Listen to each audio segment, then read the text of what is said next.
Praise the Lord. Hallelujah. സ്തോത്രം സ്തോത്രം സ്തോത്രം. കർത്താവിൻ്റെ അതിപരിശുദ്ധമായ തിരുനാമം ഈ അനുഗ്രഹിക്കപ്പെട്ട പ്രഭാതത്തിൽ വാഴ്ത്തപ്പെടുമാറാകട്ടെ. പ്രിയപ്പെട്ട ദൈവമക്കളെ, നമുക്ക് ഒരുമിച്ച് 2020 നവംബർ മാസം 12-ാം തീയതി വ്യാഴാഴ്ച പ്രഭാതത്തിൽ നമ്മുടെ കർത്താവിനെ ആരാധിക്കുവാൻ, കർത്താവിനെ സ്തുതിക്കുവാൻ, കർത്താവിനെ മഹത്വപ്പെടുത്തുവാൻ തക്കവണ്ണം സർവശക്തനായ നമ്മുടെ പിതാവ് ഒരുക്കി തന്നിരിക്കുന്ന നല്ല അവസരങ്ങൾക്കായിട്ട് നമുക്ക് നന്ദി നിറഞ്ഞ ഹൃദയത്തോടെ കർത്താവിന് സ്തോത്രം ചെയ്യാം.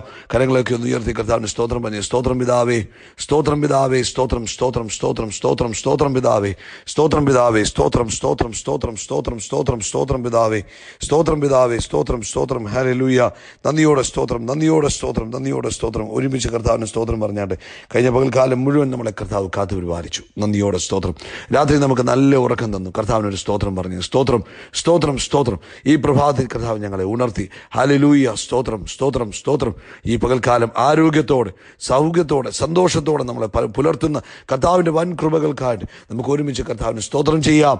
കൈകളൊന്ന് ഉയർത്തിയിട്ട് ഒന്നുകൂടെ സ്തോത്രം പറഞ്ഞു. കർത്താവേ, അങ്ങയുടെ കൃപ വലുതാ, അങ്ങയുടെ ദയ വലുതാ, എന്നോടുള്ള അങ്ങയുടെ സ്നേഹം വലുതാ, അങ്ങയുടെ വാത്സല്യം വലുതാ. ആ വൻ കൃപകൾക്കായിട്ട് ഞങ്ങൾ സ്തോത്രം ചെയ്യുന്നു. ആ മഹാകരുണയ്ക്കായിട്ട് സ്തോത്രം ചെയ്യുന്നു. ആ മഹാദയക്കായിട്ട് സ്തോത്രം ചെയ്യുന്നു. ഇത്രത്തോളം യഹോവ ഞങ്ങളെ സഹായിച്ചു, ഇത്രത്തോളം യഹോവ ഞങ്ങളെ പുലർത്തി, ഇത്രത്തോളം കർത്താവ് ഞങ്ങളെ നടത്തി. അതിനായിട്ടൊക്കെ ഞങ്ങൾ അങ്ങേക്ക് നന്ദി പറയുന്നു, സ്തോത്രം പറയുന്നു.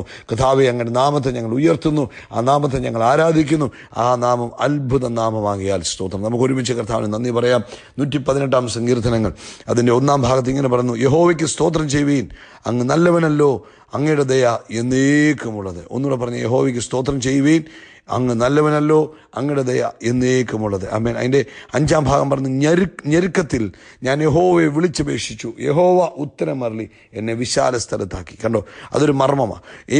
ഏത് വിഷയത്തിലെങ്കിലും ഞെരുങ്ങുകയാണെങ്കിൽ മിണ്ടാതിരിക്കല്ലേ, കർത്താവിനെ വിളിച്ചപേക്ഷിക്കണം. നമ്മൾ കുഞ്ഞുങ്ങളോട് പറയുന്നില്ല, അവിടെ എന്തെങ്കിലും ബുദ്ധിമുട്ടുണ്ടെങ്കിൽ പെട്ടെന്ന് വിളിച്ചേക്കണമെന്ന് പറയുന്നത് പോലെ ഞെരുക്കത്തിൽ ഞാൻ യഹോവയെ വിളിച്ചപേക്ഷിച്ചു. നിങ്ങളുടെ ജീവിതത്തിൽ ഏത് വിഷയത്തിൽ ഞെരുങ്ങിയിരിക്കുക, സമാധാന ഞെരുക്കമാണോ, സാമ്പത്തിക ഞെരുക്കമാണോ, ആമേൻ, ജോലിയിൽ ബുദ്ധിമുട്ടാണോ, എന്തുമായിക്കോട്ടെ, ഈ വിളിച്ചപേക്ഷിക്കെ കർത്താവ് ഉത്തരമരുളും. സങ്കീർത്തനക്കാരൻ പറയാം, സങ്കീർത്തനക്കാരൻ്റെ അനുഭവ സാക്ഷ്യമാണ്. ഞെരുക്കത്തിൽ യഹോവയെ വിളിച്ചപേക്ഷിച്ചു, യഹോവ ഉത്തരമരുളി. എന്നിട്ട് എന്ത് ചെയ്തു? ഞെരുക്കത്തിൽ നിന്ന് എന്നെ വിശാല സ്ഥലത്താക്കി. ആമേൻ. ആമേൻ. കർത്താവ് നമ്മളെ വിശാലതയിലേക്ക് കൊണ്ടുവരാൻ ആഗ്രഹിക്കുന്നു. അതുകൊണ്ട് എന്ത് ചെയ്യണം? ഒരു കാരണവശാലും ഞെരുങ്ങിയിരിക്കേണ്ട. പ്രാർത്ഥിച്ചോ, വിളിച്ചപേക്ഷിച്ചോ, കർത്താവ് നമ്മളെ എവിടെ കൊണ്ടുവരും? വിശാല സ്ഥലത്ത് കൊണ്ടുവരും. അതിനൊരു ആമീൻ പറഞ്ഞാട്ടെ. സ്തോത്രം. ആമേൻ. 6-ാം ഭാഗം പറഞ്ഞു: യഹോവ എൻ്റെ പക്ഷത്തുണ്ട്, ഞാൻ പേടിക്കുകയില്ല, മനുഷ്യൻ എന്നോട് എന്ത് ചെയ്യാൻ കഴിയും? യഹോവ എൻ്റെ പക്ഷത്തുണ്ട്, ഞാൻ പേടിക്കുകയില്ല, മനുഷ്യൻ എന്നോട് എന്ത് ചെയ്യാൻ കഴിയും? കർത്താവ് സങ്കീർത്തനക്കാരനിലൂടെ പരിശുദ്ധാത്മാവ് വളരെ വാസ്തവമായ ഒരു കാര്യം എഴുതിയിരിക്കുക. ദൈവോയിതലേ, കർത്താവ് നമ്മുടെ പക്ഷത്തുണ്ട്. കുഞ്ഞെ, കർത്താവ് നമ്മുടെ പക്ഷത്തുണ്ട്. ഹല്ലേലൂയ. അതുകൊണ്ട് മനുഷ്യർക്കോ ഈ ലോകത്തിൽ ഒരു ശക്തിക്കോ ഒന്നും ചെയ്യാൻ കഴിയുകയില്ല. ധൈര്യപ്പെട്ടിരിക്കുക കേട്ടോ. കർത്താവ് നിങ്ങളെ അനുഗ്രഹിക്കട്ടെ. നമുക്ക് ഒരുമിച്ച് പ്രാർത്ഥിക്കാം. ഞങ്ങളുടെ സ്വർഗീയ പിതാവേ, ഞങ്ങൾ യേശു ക്രിസ്തുവിൻ്റെ നാമത്തിൽ ഈ പ്രഭാതത്തിനായിട്ട് സ്തോത്രം പറയുന്നു. രാത്രി ഞങ്ങൾക്ക് തന്ന നല്ല ഉറക്കത്തിനായിട്ട് സ്തോത്രം, ആരോഗ്യത്തിനായിട്ട്, സൗഖ്യത്തിനായിട്ട്, സന്തോഷത്തിനായിട്ട് സ്തോത്രം. പ്രഭാതത്തിൽ ഞങ്ങളെ തക്ക സമയത്ത് ഉണർത്തിയതിനായിട്ട് സ്തോത്രം.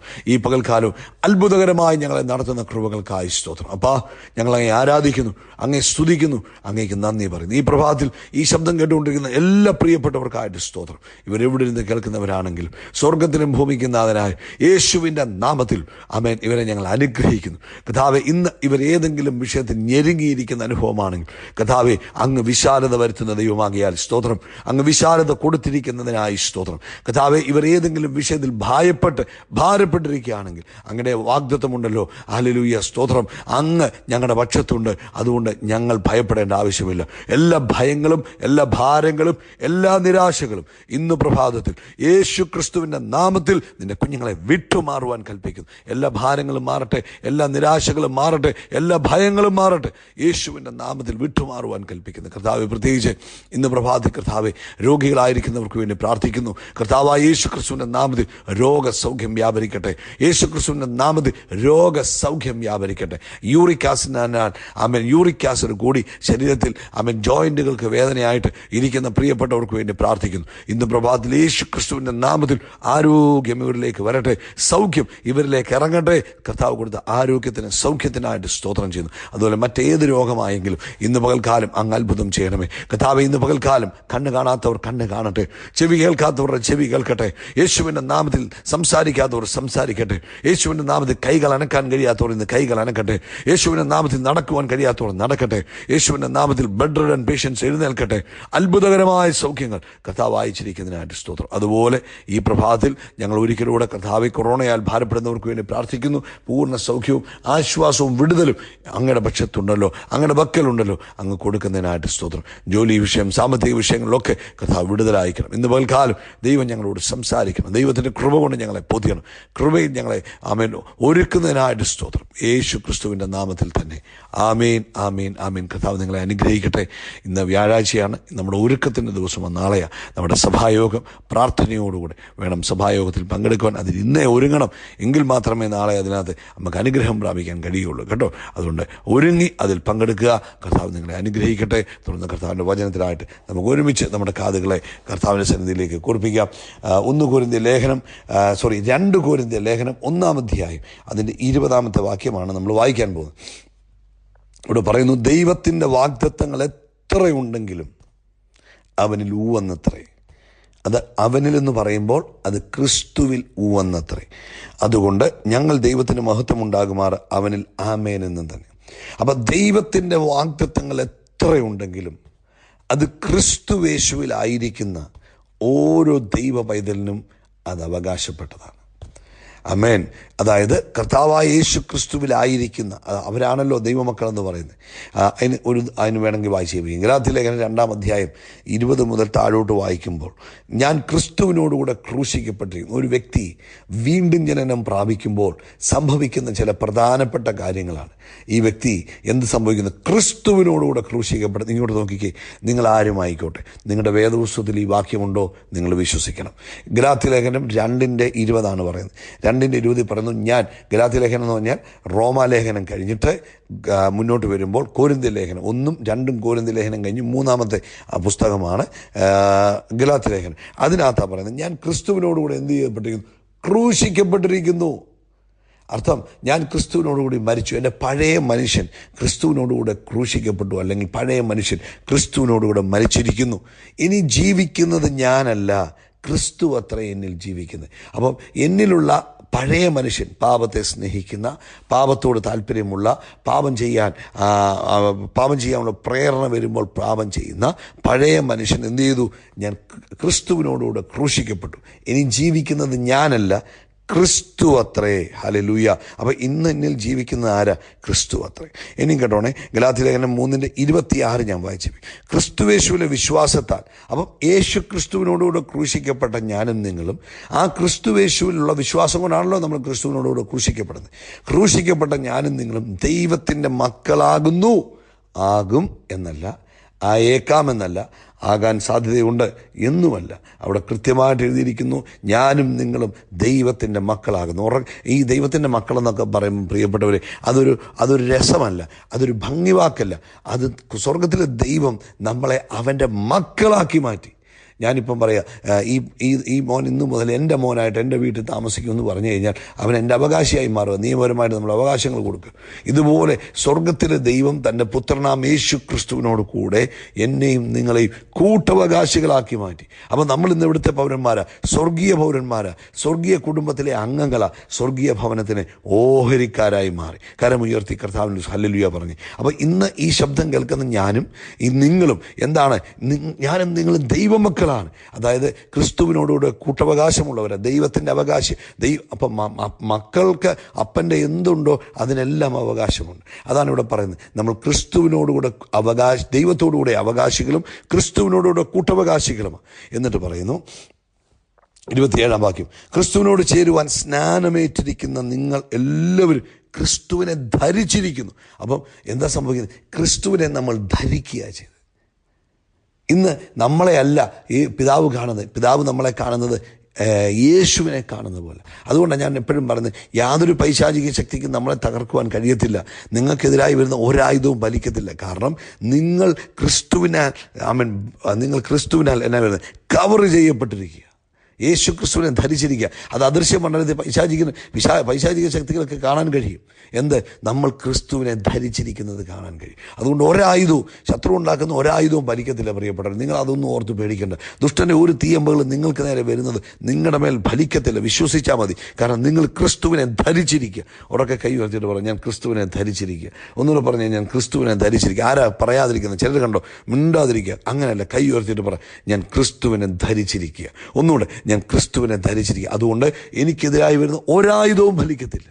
അയ്യോ അവരങ്ങനെ ചെയ്തു, ഇവരിങ്ങനെ ചെയ്തു, വീട്ടുകാർ അല്ലെ ബന്ധുക്കാർ, അയൽവാസികൾ അല്ലെ കൂടെ ജോലി ചെയ്യുന്നവർ അങ്ങനെ എനിക്ക് ദോഷം ചെയ്തിട്ട് ഒരു ദോഷവും നിങ്ങൾക്ക് ഭവിക്കത്തില്ല. കാരണം നിങ്ങൾ ക്രിസ്തുവിനെ ധരിച്ചിരിക്കുക. വിശ്വാസം ഉണ്ടെങ്കിൽ ഒന്നുകൂടെ കരമുയർത്തിയിട്ട് പറ, ഞാൻ ക്രിസ്തുവിനെ ധരിച്ചിരിക്കുക.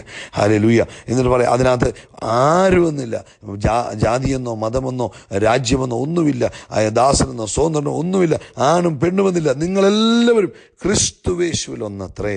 എന്നിട്ട് ഇനി 29-ാമത്തെ വാക്യം വായിച്ചിട്ടാണ് നമ്മുടെ ഇന്ന് വായിച്ച കുറിവാക്യത്തിലേക്ക് വരുവാൻ ആഗ്രഹിക്കുന്നത്. ക്രിസ്തുവിനുള്ളവർ എങ്കിലോ, അപ്പോൾ ക്രിസ്തുവിനോട് കൂടെ ചേർന്നവർ, ക്രിസ്തുവിനെ ധരിച്ചവർ. അങ്ങനെങ്കിൽ നമ്മൾ ആരാണ്? ക്രിസ്തുവിനുള്ളവർ. ക്രിസ്തുവിനുള്ളവരോ നിങ്ങൾ ആരായി മാറി? അബ്രഹാമിൻ്റെ സന്തതിയായി മാറി. അപ്പോൾ ഡയറക്റ്റ് നേരെ പോകുന്ന ഉൽപ്പത്തി 12 നമ്മൾ ആരായി മാറി? അബ്രഹാമിൻ്റെ സന്തതിയായി മാറി. നമ്മുടെ പൂർവ്വപിതാവായ അബ്രഹാമിൻ്റെ സന്തതിയായി മാറി. അപ്പം യേശു ക്രിസ്തുവിലായിരിക്കുന്ന ഞാനും നിങ്ങളും ഇന്ന് അബ്രഹാമിൻ്റെ മക്കളായി മാറി. ഹല്ലേലൂയ. ജോസഫിനെ പോലായി മാറി. അപ്പോൾ അബ്രഹാമിൻ്റെ സന്തതിയായി. എന്നിട്ട് അവിടെ പറയുന്ന സന്തതി വാഗ്ദത്ത പ്രകാരം. അപ്പോൾ അബ്രഹാമിനോടുള്ള വാഗ്ദത്തം അബ്രഹാമിനും അബ്രഹാമിൻ്റെ സന്തതിക്കുമുള്ള വാഗ്ദത്തമാണ്. വാഗ്ദത്ത പ്രകാരം അവകാശികളുമായി മാറി. അപ്പോൾ അബ്രഹാമിനോട് പറഞ്ഞിരിക്കുന്ന വാഗ്ദത്തം, അല്ലെങ്കിൽ ഇങ്ങോട്ട് നോക്കിയേ, ഒരുത്തൻ ക്രിസ്തുവിലായി കഴിയുമ്പോൾ അവൻ പുതിയ സൃഷ്ടിയായി. ഈ പുതിയ സൃഷ്ടിയെ സംബന്ധിച്ചിടത്തോളം തിരുവചനത്തിൽ പറഞ്ഞിരിക്കുന്ന സകല വാഗ്ദത്തങ്ങൾ, നിങ്ങളുടെ ബൈബിൾ ഉണ്ടല്ലോ, ആ ബൈബിളിനകത്ത് പറഞ്ഞിരിക്കുന്ന പഴയ നിയമമായാലും കൊള്ളാം, പുതിയ നിയമമായാലും കൊള്ളാം, എന്തൊക്കെ വാഗ്ദത്തങ്ങളുണ്ടോ, എത്രയൊക്കെ ഉണ്ടോ, എത്ര ഉണ്ടെങ്കിലും അത് ഊവെന്നത്ര അർത്ഥം. ക്രിസ്തുവിലായ വ്യക്തിക്ക് എന്തൊക്കെ വാഗ്ദത്തങ്ങൾ വേദപുസ്തകത്തിലുണ്ടോ അതെല്ലാം ഈ വ്യക്തിക്ക് അവകാശമായി മാറി. സ്തോത്രം. ഇപ്പം ഞാൻ പറയുക, എൻ്റെ ഡാഡിക്ക് എന്തൊക്കെയുണ്ടോ അതിനെല്ലാം ഞാൻ അവകാശിയായി മാറി. ഇനി ഞാൻ അത് അനുഭവിക്കണം. ഞാൻ ശൈശവ പ്രായത്തിൽ ഇരുന്നാൽ എനിക്ക് തിരിച്ചറിയാൻ കഴിയത്തില്ല.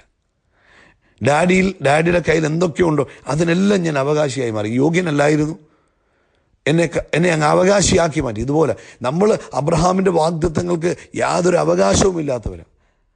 വാഗ്ദത്തമില്ലാത്തവർ, കുടുംബക്കാരല്ലാത്തവർ, ഭവനക്കാരല്ലാത്തവർ, രാജ്യക്കാരല്ലാത്തവർ. പക്ഷേ യേശു ക്രിസ്തുവിൽ നമ്മളായപ്പോൾ നമ്മളെ എന്താക്കി മാറ്റി? നമ്മളെ അവകാശികളാക്കി മാറ്റി. പിതാവ് നമ്മളെ അങ്ങ് അവകാശികളാക്കി മാറ്റി.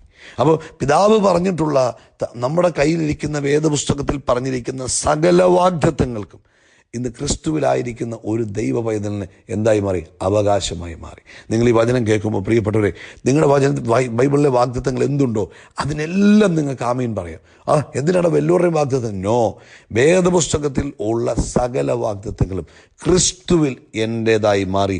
കൈ ഉയർത്തി ഒരു സ്തോത്രം പറഞ്ഞ് ഞാൻ നിന്നെ സൗഖ്യമാക്കുന്ന യഹോവയാകുന്നു എന്ന് പറഞ്ഞിട്ടുണ്ടെങ്കിൽ അതിന് ആമീൻ പറയണം. കാരണം അത് ക്രിസ്തുവിൽ എൻ്റേതായി മാറി.